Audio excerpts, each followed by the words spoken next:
Assalamu Walaikum. Hello friends, how are you?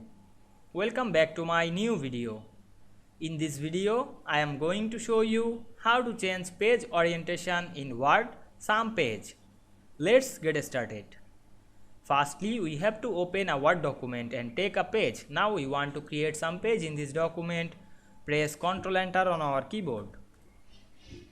We can see we insert some page. Now we want to change the page orientation. This some page, go to the layout menu. Then we can see here many option. We select the orientation option. Then choose landscape. We can see we change the page orientation in this document some page very easily. I hope you enjoyed the video. Please like, comment, share and subscribe my channel. Thanks for watching.